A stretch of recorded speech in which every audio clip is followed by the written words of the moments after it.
After making the decision to marry my boyfriend Ethan, I visited his family's house to greet them. However, I was met with rejection from all of his relatives, who made it clear that they did not want to have any contact with me. It seemed that their behavior stemmed from their upbringing, where they were constantly praised for their good looks. My mother-in-law and sister-in-law, in particular, were harsh and jealous towards anyone who had something they didn't. Unfortunately, I became the target of their envy. Even my father-in-law and brother-in-law joined in on rejecting me without any resistance. Several months ago, I was finally able to get my revenge on these 4 individuals. Now, my name is Amy, and I am 27 years old. I am living a peaceful and happy life, surrounded by love from my husband, adorable child, and my parents. The whole ordeal started 3 years ago when I was 24. It all began when Ethan, who was my boyfriend at the time, proposed to me. Ethan and I were colleagues at work, and we grew close due to our shared love for watching movies. We started dating after going on numerous movie outings together on our days off.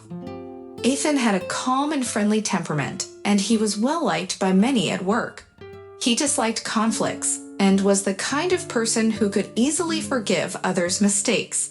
From the moment I joined the company, I had been interested in Ethan, so when he asked me out, I was filled with joy. I looked forward to going to work every day, and whenever I made a mistake and felt down, he would listen to me. Throughout the entire evening, which lasted a considerable amount of time, my mind naturally began to ponder the idea of spending eternity with this individual. Ethan harbored aspirations of establishing his own enterprise in the future, and I desired to stand by his side, offering unwavering support every step of the way. When Ethan proposed to me, my elation knew no bounds.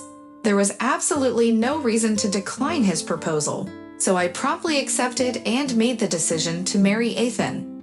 Following the proposal, we wasted no time in visiting my family's residence to introduce Ethan to my parents and share the news of our impending nuptials. Ethan displayed kindness towards my parents, and they seemed to take a liking to him. They even enjoyed engaging in conversation and bonding with my father. Witnessing Ethan's effortless rapport with my parents filled me with immense gratitude for having crossed paths with him.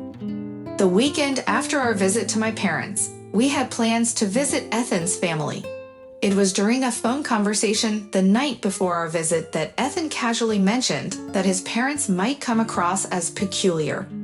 Although slightly concerned by his remark, I brushed it off, assuming that Ethan, who lived alone, simply didn't maintain close contact with his parents. As dawn broke on the day of our visit, my curiosity grew regarding what odd characteristics Ethan had alluded to. Nevertheless, I remained optimistic that I would discover the truth soon enough. The following day, I woke up early in the morning. However, I made a conscious decision not to dwell on it too much and went back to sleep around 10 a.m. later that day. I met up with Ethan at the train station, and together we made our way to his residence. It was the first time I had visited his family home, so naturally, I felt a bit anxious. Throughout the morning, I was so preoccupied with my nerves that I could hardly hear what Ethan was saying. My heart was racing with anticipation. As we approached the house, I couldn't help but be in awe of its grandeur. It resembled a magnificent mansion, almost like a castle. The garden surrounding it was vast, and the sight of it left me feeling both amazed and intimidated. It was difficult to fathom that Ethan had grown up in such an impressive place. However, Ethan's comforting smile helped ease some of my nervousness. He asked me if I was feeling anxious and reassured me that everything would be fine. With his encouragement, I mustered up the courage to enter the house. Upon opening the front door, I was warmly greeted by my mother-in-law. She expressed her surprise and delight at my arrival, noting that I must be tired from the journey. She kindly invited me inside, and I quickly followed her. My mother-in-law was slender, impeccably groomed, and her hair was elegantly styled. Her attire was flawless, without a single wrinkle. Her presence exuded an air of sophistication. Once inside, I was introduced to my father-in-law, brother-in-law, sister-in-law, and their children. Each member of the family greeted me with warm smiles, which immediately put me at ease. I felt a sense of relief knowing that I was welcomed into their family.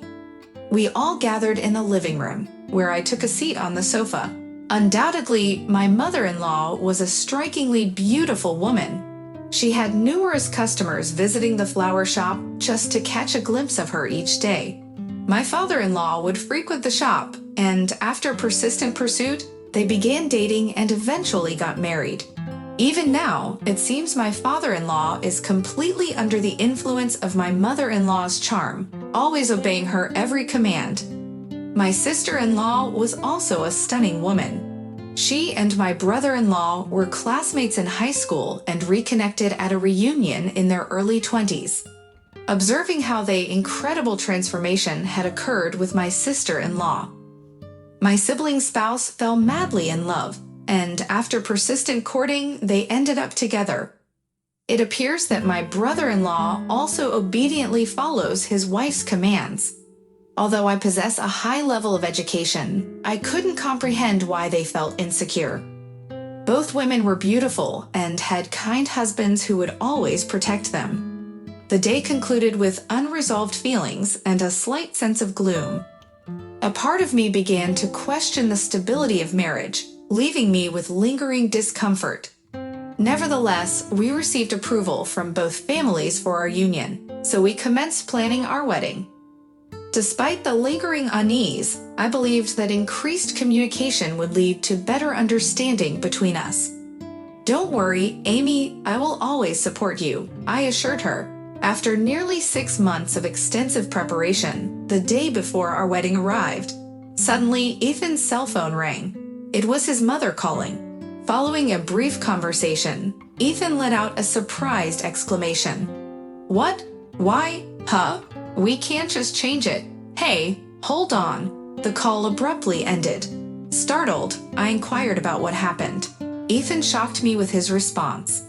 "My parents, they said they're not coming to the wedding tomorrow." I was completely unable to comprehend the situation and anxiously asked Ethan for more information. According to him, it seemed that his in-laws had forgotten that they had already booked a trip for on the following day. I was unable to attend the wedding, which was truly astonishing.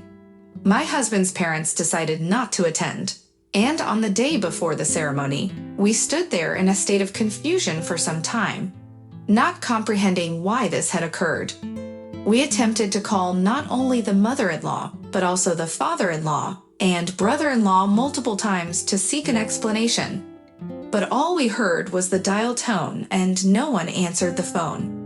Bewildered by this sudden situation, we hurriedly went to the in-laws' house, but the lights were off and there were no cars, indicating that nobody was home. I said to Ethan, "When I went to greet your family the other day, I wondered if I had upset your mother and sister." The atmosphere was quite tense. To this, Ethan replied, "As I've mentioned before, both my mother and sister are very proud and intelligent women. They can be a bit stubborn, even holding grudges for such matters. I wouldn't know for sure." Curious, I asked, "But why would your father also skip the wedding?" Ethan responded, "My dad and brother-in-law are both very submissive to their wives. They probably sided with them to avoid upsetting my mother and sister." He said this with a troubled expression, leaving me speechless. In the end, we were unable to reach out to Ethan's family, even on the day of the wedding. So we had no choice but to proceed with the ceremony without Ethan's family present. Why did this happen? Did I do something wrong? And was it truly the case that they forgot about their hot springs trip? Even if it was evident. I couldn't comprehend why Ethan's family opted for a vacation instead of attending their own son's wedding. My parents, who had arrived at the wedding venue, were very surprised upon hearing that Ethan's family would not be present. Ethan apologized to my parents, expressing his regret for the inconvenience caused by his parents. In response, my parents assured him that it wasn't his fault and encouraged him to enjoy the wedding. However, their facial expressions revealed a mix of emotions. I felt awful for putting my parents in such a position during the wedding reception. We overheard whispers from both Ethan's friends and mine, questioning the absence of Ethan's parents. Even the boss from work, who graciously agreed to give a toast, inquired about the whereabouts of Ethan's parents, leaving us unsure of how to respond. It was impossible for him to admit that his parents chose a trip over, attending their own son's wedding. When asked about Ethan's parents that day, we brushed it off, claiming that they were feeling unwell. What was supposed to be a joyous occasion turned out to be an emotionally draining day. Several days after the wedding ceremony, Ethan and I visited his house in Paris to give an update on the event. "Oh, Amy, it's been a while. How was the wedding? Did you have a good time?" she asked apologetically. "I'm sorry I couldn't make it due to my trip. I intended to buy you a souvenir, but I got busy and forgot," she said, without any hint of remorse. "No worries. I'm glad you enjoyed your trip," I responded, concealing the sadness I felt inside. I couldn't help but wonder why I had to go through such hardship. The treatment, in order to avoid worsening our connection with Ethan's family, was met with a forced smile from me. Ethan expressed his disapproval, stating that it is unacceptable to cancel the day before a wedding when all the relatives are absent. He questioned if this was even normal, suggesting that if I didn't want to attend, I should not have been invited in the first place. In response, his sister-in-law commented that she would have attended if I wasn't the bride. I was completely confused by these remarks, causing my head to spin. As if to counterattack, the mother-in-law stated that we should not solely blame them, as she wanted to witness her son's special moment, which was now ruined because of me. She claimed to be a victim as well and demanded an apology. Ethan defended me, expressing his disbelief that I could have caused any harm. Finally, the father-in-law, who had remained silent until now, spoke up, declaring that enough was enough. He angrily questioned our purpose for coming and demanded that we leave immediately. We were forcefully kicked out, and as I put on my shoes at the entrance, I felt a prick on the bottom of my foot. Startled, I lifted my foot and discovered a caterpillar crawling inside my shoe. Disgusted, I quickly removed the caterpillar and released it outside. The mother-in-law and sister-in-law, who had been observing the situation, asked if I was all right while snickering maliciously. Eager to leave as soon as possible, I apologized for the trouble and hastily exited the house. My visit to my mother-in-law, Amy, was met with a request for us to keep our interactions limited to weddings and funerals. Confused, I tried to ask why, but she abruptly ended the conversation by closing the door. I couldn't understand what I had done wrong. All I wanted was to get along with Ethan's family. On the way back home, Ethan kept apologizing and told me that I didn't have to force myself to interact with his family anymore. He was truly sorry. The mother-in-law and sister-in-law even mentioned that they would have attended the wedding if I hadn't been the bride. I felt like I had somehow done something to upset them, although I didn't know why. I started feeling sorry for Ethan. The next day, I woke up to intense itching all over my body. It was unbearable, so I quickly got out of bed and rushed to the mirror. To my horror, my entire body was swollen and fiery red. I had to take a sick day from work and went to see a dermatologist. It turned out that the swelling was caused by caterpillar stings. I realized it was the same caterpillar from yesterday. The itching was so severe that I couldn't sleep properly for about 2 weeks. Looking back, I remembered seeing my brother-in-law touching my shoes at the front door when I visited Ethan's house. In the past, I would have just thought it was an accidental encounter with a caterpillar. But at that moment, I couldn't help but feel a sense of distrust towards my in-laws. A month later, Ethan fell ill and had to be hospitalized. complaining about frequent stomach discomfort for a week prior to hospitalization. I, filled with concern, insisted that he take a day off from work and accompanied him to the hospital. There, the doctors informed us that he likely had a gastric ulcer and required further tests. They advised against contacting them unless it was an urgent matter, such as a wedding or a funeral. Despite my hesitation, I believed it was important to inform Ethan's parents about the situation, so I mustered up the courage and called my in-laws. When my mother-in-law answered the phone, my hand couldn't help but tremble, and I felt a wave of nausea. Hearing her voice reminded me of how much I had grown fond of her over time. "Hello, it's Amy. I apologize for not keeping in touch. There's something I need to tell you. Ethan has been hospitalized due to his health. They suspect it might be a gastric ulcer, so he's being admitted for tests just to be safe. I thought you should know." To my surprise, my mother-in-law responded, "Ah, a gastric ulcer, huh? Isn't it because you're overworking him?" I was taken aback by her dismissive tone. "Please don't bother me with such trivial matters. I'm busy." Feeling hurt by her lack of concern for Ethan, I couldn't hold back my emotions. "Don't you care about Ethan? I don't understand why you're being so cold. I just wanted to keep you informed." Her response was sharp and straightforward. "I'll make it clear since you seem oblivious. I want nothing to do with you anymore. Please refrain from contacting me again." Worried about Ethan's well-being, I resolved to call him directly. However, before I could do so, my brother-in-law unexpectedly took the phone. "Listen, you're being too persistent. Read the situation and back off. I don't know if Ethan has been. The person was admitted to the hospital or something like that. But it's frustrating to receive communication from you." Each time he ended the call, unilaterally, as soon as I heard the sound of the phone hanging up, I felt a snap inside me. The relatives who ruthlessly hurled cruel words at me, the mother-in-law who said not to contact them even though her own son was hospitalized, and the entire family of in-laws who rejected me unilaterally. I couldn't forgive them. You don't want me to reach out again because it's a hassle. I don't want anything to do with that peculiar family. I will never reach out to them again, no matter what happens. After that, there were no significant abnormalities in Ethan's test results. It turned out to be a mild gastric ulcer, so he took medication for a while, and his health improved significantly. Of course, I explained the whole situation to Ethan. With a determined expression on his face, Ethan told me, "Let's stop getting involved with my family. The only person that matters to me now is Amy. If they can't accept Amy, then even if we're connected by blood, they're not family to me."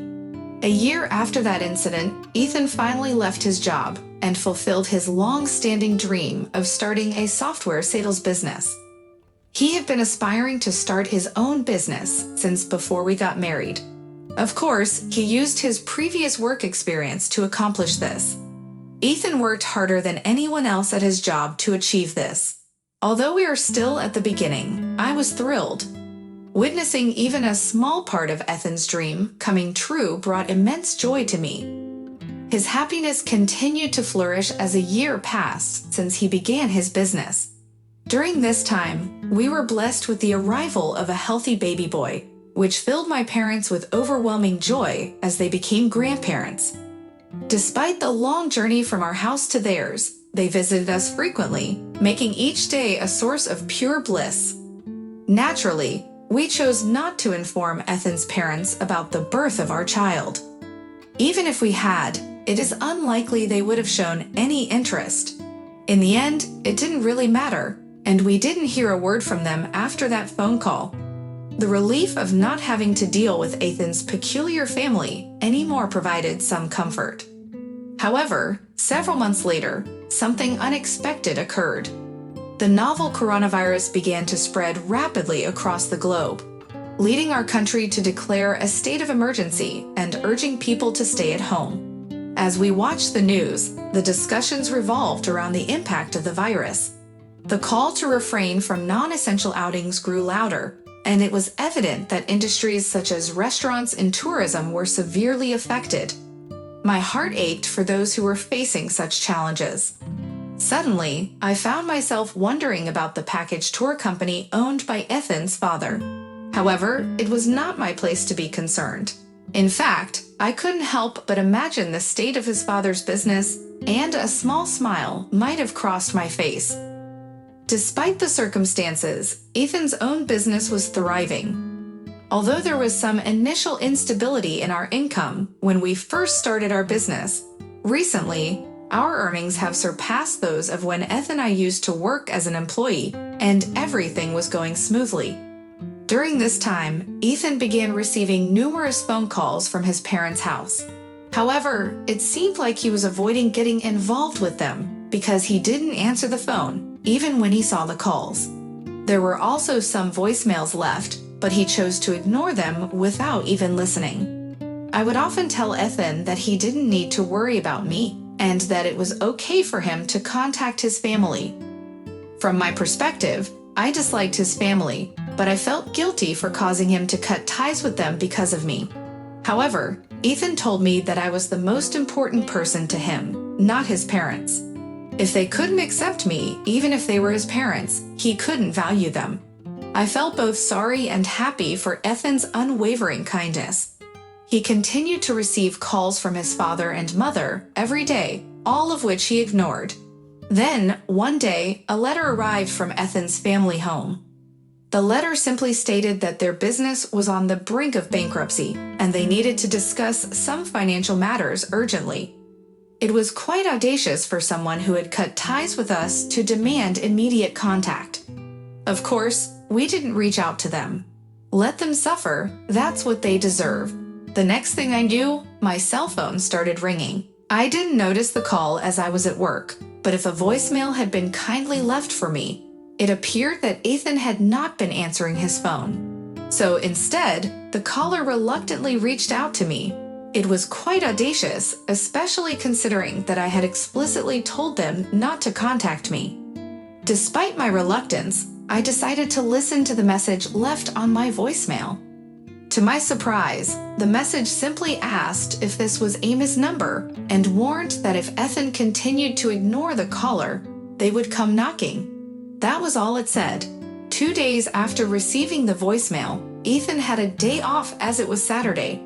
We were enjoying a leisurely family day at home, having just finished lunch and discussing our plans for the rest of the day when the doorbell rang. Curious, I checked the monitor and saw my 4 in-laws standing there. Seeing my shocked expression, Ethan came over to see what was going on. He let out a heavy sigh and suggested that we ignore them, as they would eventually give up and leave if we didn't open the door. However, I insisted that we let them in, reasoning that they had come all this way and it would be pitiful to turn them away. But in reality, I didn't feel pitiful at all about these diabolical in-laws. I purposely hadn't told Ethan about the voicemail because I had a plan. All of this was a ruse to lure them into our home. My shock at seeing them through the monitor was just an act. I knew they would show up sooner or later. There was a reason why I allowed Ethan's parents into our house. The real retaliation was yet to come. It was time for a full-scale operation. The entire confrontation began when the entire family of my in-laws arrived at our front door. As soon as the door was opened, all 4 of them entered without any restraint. They spoke in a frustrated tone, questioning why it took so long to open the door. It was quite astonishing to witness such a group of ill-mannered individuals. Once they entered the house, Ethan's mother noticed our son happily playing with his toys on the floor. She asked, "Whose child is this?" I responded by saying that he is our son. I reminded her that she had previously requested not to be contacted, so I didn't feel the need to inform her. However, it seemed clear that she wasn't interested either way, so whether or not I reported it made no difference. Upon hearing this, Ethan's mother looked at me with contempt and muttered under her breath, calling me cheeky.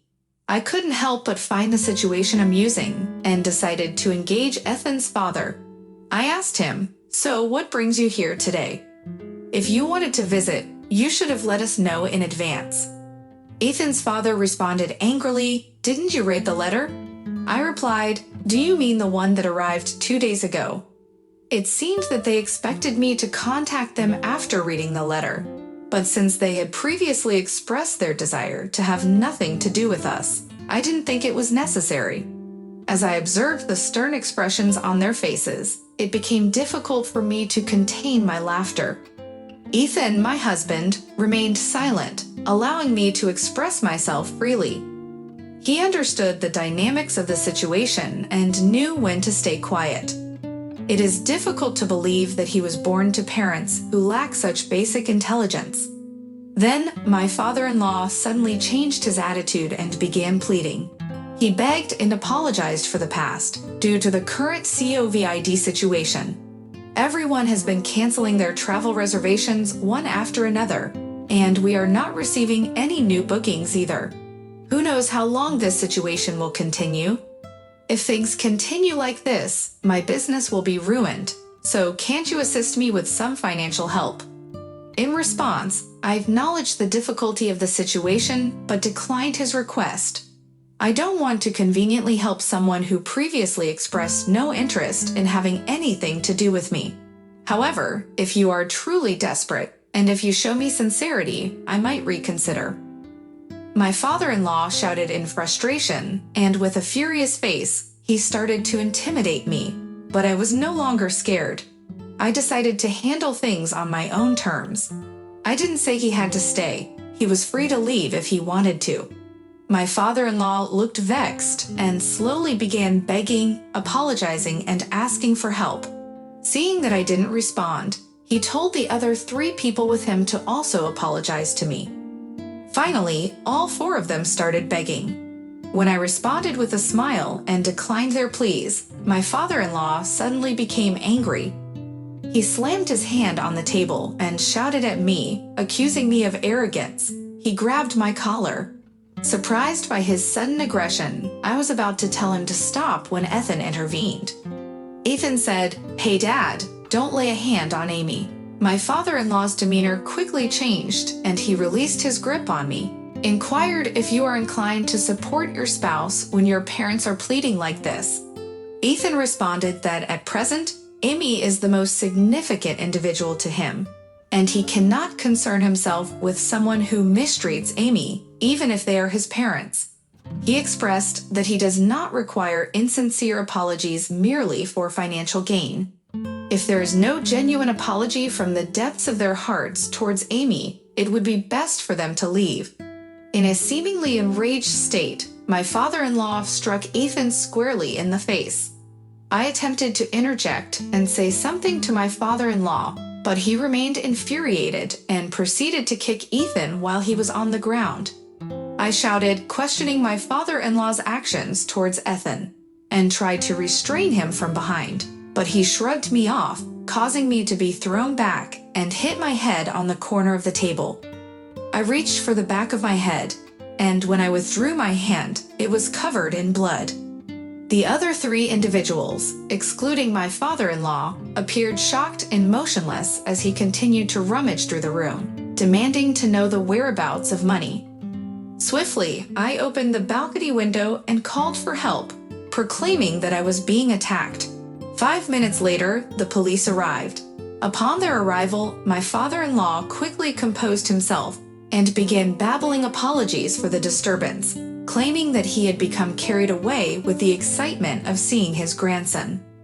He also insinuated that I, his daughter-in-law, appeared intoxicated due to my utterance of peculiar things. His explanation began with a flip, and I smiled as I recounted the events to the police officer. I requested that they remove the man who had assaulted both my husband and me. Not only had he attacked us, but he had also been rummaging through our home, demanding money. Suddenly, my father-in-law shouted, proclaiming his innocence. In a fit of anger, he punched a hole in the wall. The authorities promptly arrested him on the spot, and the other 3 individuals were taken to the police station for questioning. It later emerged that my father-in-law was detained in jail for some time. My husband, Ethan, had suffered a punch to the cheek, fortunately resulting in only a minor cut and bruise that healed quickly.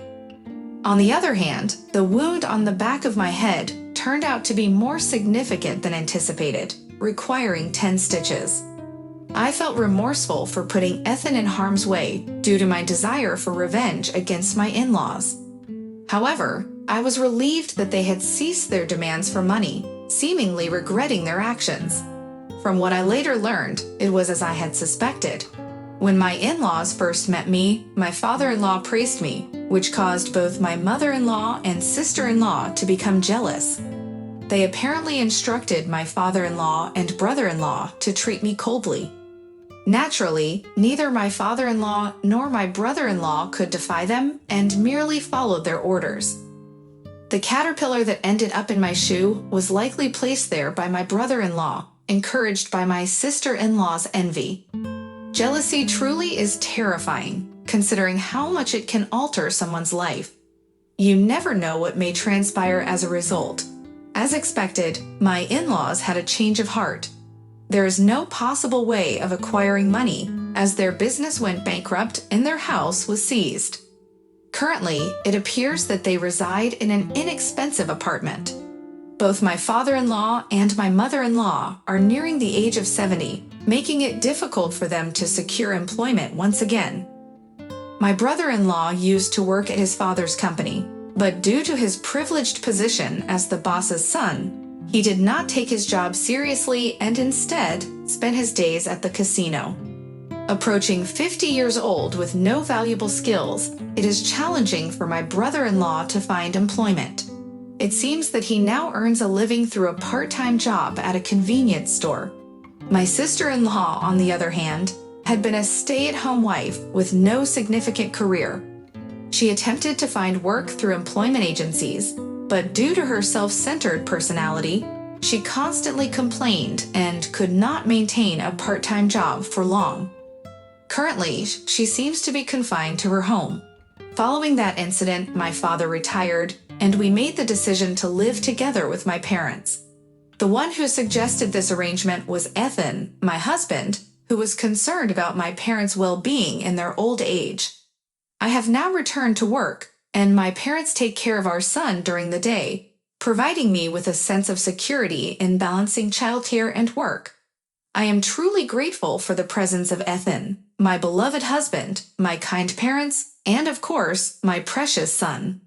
Life with them brings me immense happiness, and I vow to never forget to express my gratitude for this joy.